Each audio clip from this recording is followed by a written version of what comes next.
समय है 2040 साल। मंगल ग्रह पर 8 लोगों को 6 महीने के लंबे मिशन पर भेजा गया। इस मिशन का उद्देश्य था मंगल ग्रह पर जीवन की खोज करना। इस कारण वहां एक विशाल स्टेशन बनाया गया जो 4 लोगों को लंबे समय तक जीवित रख सकता था। इन सभी लोगों ने मंगल ग्रह पर 5 महीने 29 दिन 5 घंटे बिताए। अब उन्हें अगले 19 घंटों में ये ग्रह छोड़ना होगा। मंगल की कक्षा में ऑरोरा नाम का एक अंतरिक्ष यान था जिसके साथ उनका लैंडर गया और वे फिर से पृथ्वी पर लौट आए। लेकिन वहां कुछ ऐसा हुआ जो हमें इस फिल्म से पता चलेगा। फिल्म की शुरुआत में हम विंसेंट और रेबेका को मंगल ग्रह पर रोवर के अंदर देखते हैं। उन्होंने अन्य वैज्ञानिकों के साथ वहां 6 महीने बिताए। उनका काम ऐसे नमूने इकट्ठा करना था जो बता सके कि मंगल ग्रह पर जीवन था या अभी भी है। पिछले 6 महीनों से वे मंगल ग्रह पर अलग अलग जगहों पर ड्रिलिंग कर रहे हैं, लेकिन अभी तक उन्हें कुछ नहीं मिला है, जो उनके लिए बेहद निराशाजनक है। 8 लोगों को मंगल ग्रह पर भेजना, उस पर अरबों खर्च करना और बदले में कुछ नहीं पाना। मिशन की समय सीमा अब पूरी हो चुकी थी। वे सभी अगले 19 घंटों में मंगल ग्रह छोड़ देंगे, इसलिए हर कोई तैयारी में व्यस्त था। पिछले 6 महीने उनके लिए बहुत परेशानी भरे थे और हम विंसेंट और रेबेका को सुनकर बता सकते हैं वे सभी घर जाना चाहते थे और बहुत थके हुए थे। वैसे भी विंसेंट और रेबेका रोवर के अंदर थे और तभी एक भयानक रेतीला तूफान उनकी ओर आया। लेकिन चूंकि रोवर को ऐसी घटनाओं को ध्यान में रखकर डिजाइन किया गया था, इसलिए उनके पास चिंता करने का कोई कारण नहीं था। अब जब तूफान रुक गया है तो वे किम नाम के एक जीव विज्ञानी को लाने जाते हैं जो बहुत चिंतित और क्रोधित है क्योंकि उन्हें मंगल ग्रह पर कुछ भी नहीं मिला है। विंसेंट और रेबेका उसे स्टेशन पर वापस ले जाने के लिए पहुंचते हैं। फिर वो आखिरी बार ड्रिल करता है, लेकिन नमूना कुछ भी नहीं निकलता है, इसलिए उसे रोवर पर लौटने के लिए मजबूर होना पड़ता है। फिर विंसेंट ने मजाक में उससे कहा, अगर तुम चाहो तो यहाँ रह सकते हो। किम बहुत अच्छे मूड में नहीं थी और अब उन सभी ने स्टेशन की ओर अपनी यात्रा शुरू कर दी, जो केवल कुछ किलोमीटर दूर था। वे हर वक्त स्टेशन के संपर्क में रहते थे। उन्हें खबर मिली कि स्टेशन का कूलेंट सिस्टम खराब हो गया है और उसकी मरम्मत के लिए विंसेंट को वहां जाना पड़ा।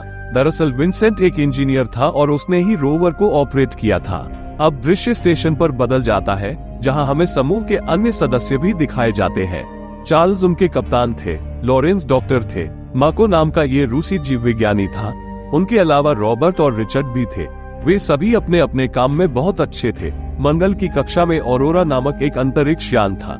वे हमेशा उस अंतरिक्ष यान के संपर्क में थे क्योंकि उन्हें अगले 19 घंटों में मंगल ग्रह छोड़ना था। थोड़ी देर बाद माको कैप्टन के पास आया और उससे कहा कि मेरे द्वारा लगाया गया एक सेंसर खराब हो गया है, मुझे इसे ठीक करना होगा क्योंकि यह मेरे लिए बहुत उपयोगी है। ये सुनकर कैप्टन ने कहा, माफ करें, हमें कुछ ही घंटों में यहाँ से निकलना होगा, इसलिए मैं आपको इसकी इजाजत नहीं दे सकता। लेकिन माको कप्तान को समझाता है कि मुझे इसे ठीक करना होगा या ये सब विफल हो जाएगा। वैसे भी माको कप्तान को समझाने की कोशिश करता है, लेकिन कप्तान माको को अकेले नहीं भेजता है। रिचर्ड को माको के साथ भेजा जाता है और उन्हें बताया जाता है कि वे अंधेरा होने से पहले यहाँ वापस आ जाना चाहिए। ये जगह यहाँ से केवल 2 किलोमीटर दूर थी। जैसे ही माको और रिचर्ड तैयार होकर जा रहे हैं, विंसेंट, रेबेका और किम स्टेशन पर पहुंचते हैं। किम उससे पूछती है कि वास्तव में वे कहां जा रहे हैं, लेकिन माको उससे कुछ नहीं कहता। वो बस अपनी भाषा में गाना जारी रखता है। फिर वो रिचर्ड के साथ स्टेशन से चला गया।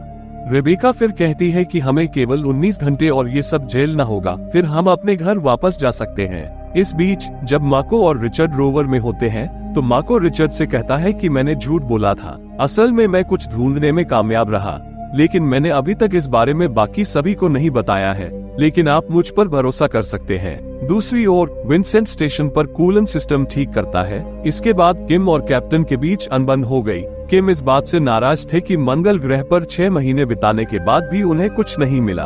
उन सभी को माको पर संदेह था, इसलिए उन्होंने बिना अनुमति के माको की प्रयोगशाला के परिणामों को देखना शुरू कर दिया।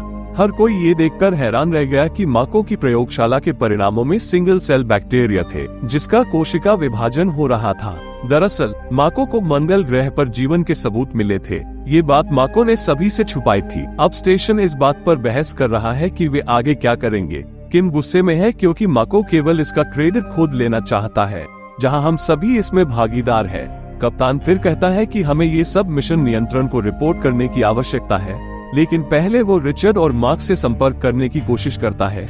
रोवर में रिचर्ड अकेले थे और मार्क ड्रिलिंग साइट पर आ गए थे। रिचर्ड ने कैप्टन से बात नहीं की। माको एक नमूना निकालता है और रिचर्ड से कहता है कि बात करना बंद करो और जल्दी करो और कैमरा ले आओ। तभी वहाँ की चट्टानें टूटने लगती है और माको एक गहरी खाई में गिर जाता है। रिचर्ड रोवर से बाहर निकलता है और माको को बचाने के लिए दौड़ता है, लेकिन तब तक बहुत देर हो चुकी होती है। रिचर्ड ये खबर स्टेशन भेजता है। कुछ देर बाद कप्तान और लॉरेंस यहाँ पहुँचते हैं। रिचर्ड वहाँ चिंतित बैठा होता है। लॉरेंस फिर रिचर्ड पर गुस्सा हो जाता है और कहता है, तुमने मार्क को बचाने की कोशिश क्यों नहीं की? लेकिन ये स्पष्ट था कि रिचर्ड के बारे में कोई गलती नहीं थी। छेद इतना गहरा था कि उसमें से धुआं भी निकल रहा था। उन्हें माको कहीं दिखाई नहीं दे रहा था। कप्तान ने लॉरेंस से कहा, तुम यहीं रहो, मुझे स्टेशन वापस जाना है। तुम रोवर के अंदर रहो और बाहर मत आओ। और मिशन कंट्रोल से संपर्क करके पूछा कि हमें आगे क्या करना चाहिए। मिशन कंट्रोल से आदेश आया कि यदि आप कर सकते हैं तो माको के शरीर को छेद से बाहर निकालने तैयार रहें और पृथ्वी पर लौट आए। कैप्टन अब विंसेंट और रेबेका के साथ दुर्घटना स्थल पर जाता है। हमें दिखाया जाता है कि लॉरेंस को कुछ अजीब लग रहा है, जिसके कारण वो छेद के पास जाता है और फिर उसे एहसास होता है कि कोई रोवर के अंदर जाने की कोशिश कर रहा है। फिर हमें यह नहीं दिखाया गया कि आगे क्या हुआ। जब कप्तान और अन्य लोग उस स्थान पर पहुंचते हैं तो उन्हें लॉरेंस की ओर से कोई प्रतिक्रिया नहीं मिलती है। वे रोवर में भी जांच करते हैं, लेकिन लॉरेंस वहां नहीं है। अब पैरों के निशानों का अनुसरण करते हुए जैसे जैसे वे आगे बढ़ते हैं, उन्हें लगता है कि वे शायद गलत जा रहे हैं, क्योंकि इस बार समय बहुत कम है। इसलिए विंसेंट को रस्सी की मदद से खुद ही गड्ढे में नीचे उतारा गया। वो जितना नीचे उतरता गया, उसकी आंखों के सामने उतने ही अजीब दृश्य प्रकट होते गए। फिर उसे छेद के नीचे जमीन में कुछ बहुत अजीब दिखाई देता है, जिसे वो ठीक से समझ नहीं पाता है। लेकिन जब विंसेंट के शरीर के अंदर कुछ होने लगता है तो रेबेका और कप्तान उसे ऊपर ले आते हैं। विंसेंट ने उन्हें सूचित किया कि माको का शरीर छेद के अंदर नहीं है। इस बीच केवल किम और रिचर्ड स्टेशन के अंदर हैं। जब उनके सिस्टम को पता चलता है कि कोई चीज तेजी से उनकी ओर आ रही है तो वे दरवाजा खोलते हैं और देखते हैं कि यह माको है। उनके स्पेस सूट का हेलमेट लीक हो गया था। इस बार जैसे ही रिचर्ड ने माको का हेलमेट उतारा तो उन्होंने देखा कि माको का पूरा चेहरा बदल गया था। वो एक राक्षस की तरह हो गए थे। रिचर्ड को इस पर विश्वास नहीं हो रहा था और वो बहुत डर गए थे। फिर माको एक ड्रिल पकड़ लेता है और रिचर्ड उसे रोकने की कोशिश करता है और आधा मरा हुआ मार्गो ड्रिल से रिचर्ड का पेट फाड़ देता है, उसे बहुत गंभीर रूप से घायल कर दिया। इस बार जब किम ने चीखने की आवाज सुनी तो वह इस भयानक दृश्य को देखने आया और वह भी बहुत डर गया। इस बार माको किम पर हमला करने के लिए आगे आ रहा था, इसलिए घायल रिचर्ड ने आपातकालीन अलार्म सक्रिय कर दिया, जिससे सभी को पता चल गया कि स्टेशन में कुछ गड़बड़ है। इसलिए वे रोवर पर चढ़ते हैं और स्टेशन की ओर जाते हैं। थोड़ी देर के बाद अर्धमृत लॉरेन एक अज्ञात वायरस से संक्रमित होकर स्टेशन पर पहुंचती है, यहाँ तक कि उनकी ताकत दोगुनी हो गई। इसी बीच किम अपनी जान बचाने के लिए एयरलॉक का दरवाजा बंद कर देता है। तभी कैप्टन वहां आता है तो वह भी ये देखकर काफी हैरान हो जाता है। उसे कुछ समझ नहीं आता। वायरस से संक्रमित लोग बहुत चालाक थे। वे एयरलॉक भी खोल सकते थे और उन्हें सिस्टम को समझने में कोई परेशानी नहीं हुई। अब किम और कैप्टन ने स्टेशन छोड़ने का फैसला किया। किम वहां से निकल जाता है, लेकिन कैप्टन पर हमला हो जाता है। कुछ देर बाद कैप्टन स्टेशन से बाहर आता है, लेकिन वो काफी घायल होता है। इसके बाद किम स्टेशन के दरवाजे के ताले से छेड़छाड़ करता है ताकि वो चीज बाहर न आ सके। रिचर्ड और रेबेका को आश्चर्य हुआ कि ऐसा क्या था जिसने इन लोगों को इतना भयानक बना दिया। किम गुस्सा हो जाता है और विंसेंट से कहता है कि अगर तुमने वही देखा जो मैंने अपनी आंखों से देखा तो तुम ऐसा सवाल नहीं पूछोगे।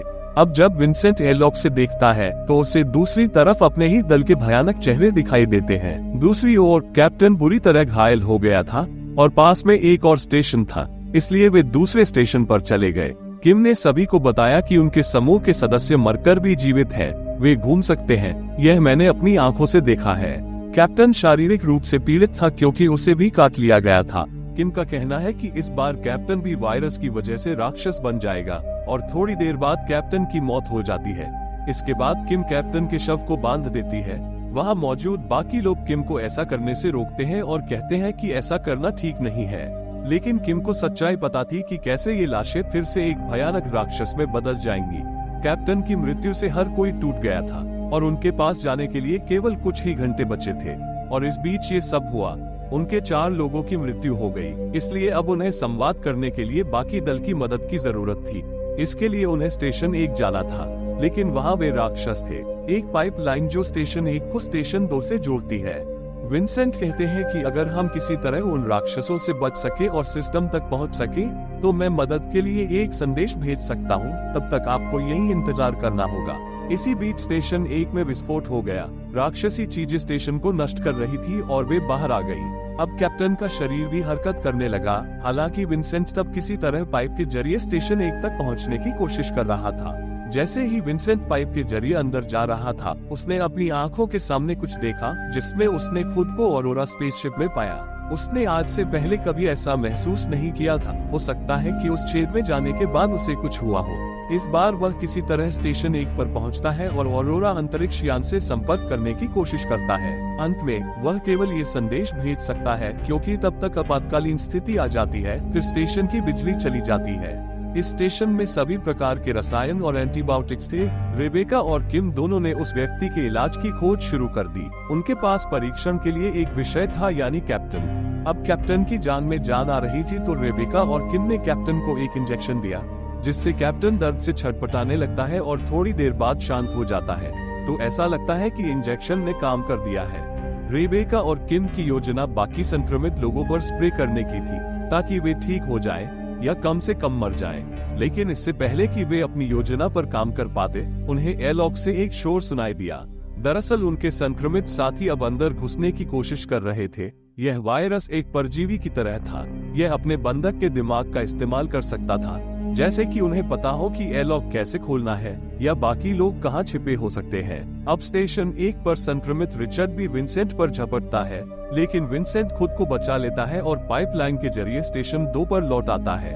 विंसेंट बाकी सभी को पाइप को पूरी तरह से सील करने के लिए कहता है, लेकिन इससे स्टेशन की ऑक्सीजन बंद हो जाएगी, जिससे उन्हें जल्दी से अपना स्पेस सूट पहनना पड़ेगा। इसी बीच कैप्टन ने खड़े होकर उन सभी पर हमला कर दिया और इस हमले में रेबेका भी घायल हो गई। इस बार जब वे एयरलॉक से बाहर निकल रहे थे, तो किम को थोड़ी देर हो गई, इसलिए रॉबर्ट ने अपनी जान बचाने के लिए दरवाजा बंद कर दिया और किम को मरने के लिए छोड़ दिया।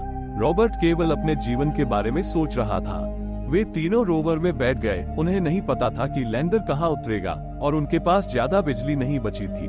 सड़क पर एक स्टेशन था। वे उस स्टेशन से बिजली लेने गए। सड़क पर विंसेंट रेबेका को इंजेक्शन लगाता है, क्योंकि रेबेका भी संक्रमित हो सकती है।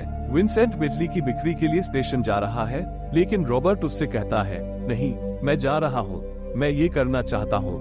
रॉबर्ट बाहर चला जाता है और वापस नहीं आता। वो विंसेंट को रेडियो पर बताता है, यदि आप अपने जीवन से प्यार करते हैं तो आपको बाहर निकल जाना चाहिए। हम दोनों जानते हैं कि आगे क्या होने वाला है। रॉबर्ट वास्तव में रेबेका के बारे में बात कर रहे थे। जब रेबेका ने ये शब्द सुने तो वह बहुत परेशान हो गई। हाँ, इसमें कोई शक नहीं था कि इस बार रेबेका सचमुच एक आदमखोर राक्षस बन जाएगी, लेकिन रेबेका ऐसा नहीं चाहती थी। विंसेंट ने रेबेका को अकेला नहीं छोड़ा। विंसेंट खुद बैटरी लेने जा रहा था, लेकिन तभी रेत का तूफान शुरू हो गया, इसलिए वो फिर से रोवर के पास लौट आया। रेबेका फिर पूछती है कि हम इस बार क्या करेंगे, जिस पर विंसेंट कहता है कि हम सुबह तक इंतजार करेंगे। जब हमारा रोवर सौर ऊर्जा से चार्ज हो जाएगा, तब हमारे पास लैंडर तक पहुंचने का समय होगा। अगली सुबह जब विंसेंट जागा, तो रेबेका रोवर के अंदर नहीं थी। उसने ये रास्ता चुना ताकि वो विंसेंट को नुकसान न पहुंचा सके, लेकिन विंसेंट उसे अकेला नहीं छोड़ता। रेबेका के नक्शे कदम पर चलते हुए विंसेंट रेबेका के पास पहुंचता है। विंसेंट रेबेका को रोवर में लाने की कोशिश कर रहा था, लेकिन तब तक बहुत देर हो चुकी थी। रेबेका बदल चुकी थी। परिणामस्वरूप वो विंसेंट पर ही हमला करता है और उसे मारने की कोशिश करता है। इस बीच लैंडर आता है, लेकिन उन्हें यह नहीं बताया जाता है कि वास्तव में क्या हुआ था। जब विंसेंट उनके पास पहुंचता है, तो संक्रमित क्यू उस पर हमला करता है और सभी लोग मर जाते हैं। विंसेंट लैंडर के अंदर जाता है और पाता है कि रॉबर्ट शुरू से ही वहाँ है, लेकिन इस बार वह भी संक्रमित थे। वो घर वापस जाने की बात कर रहे थे और उन्हें अपनी बेटी की याद सता रही थी। वो विंसेंट पर हमला करता है। लैंडर अब उड़ान भरता है। विंसेंट अंततः रॉबर्ट को भी मार देता है। वे मंगल की कक्षा में पहुंचते हैं, लेकिन बहुत देर हो चुकी है। ऑरोरा अंतरिक्ष यान वहाँ नहीं है। विंसेंट ने पृथ्वी को एक अंतिम संदेश भेजा कि उन्हें मंगल ग्रह पर एक अज्ञात वायरस का सामना करना पड़ा है, जिससे वे सभी संक्रमित हो गए और मुझे संदेह है कि अब मैं भी संक्रमित हो सकता हूँ। यदि ऐसा होता है तो मैं मंगल ग्रह पर लैंडर को क्रैश कर दूंगा, और यदि नहीं तो मुझे मदद भेजो। मैं अब भी जीवित आखिरी व्यक्ति हूँ। और यही इस फिल्म का अंत हो जाता है।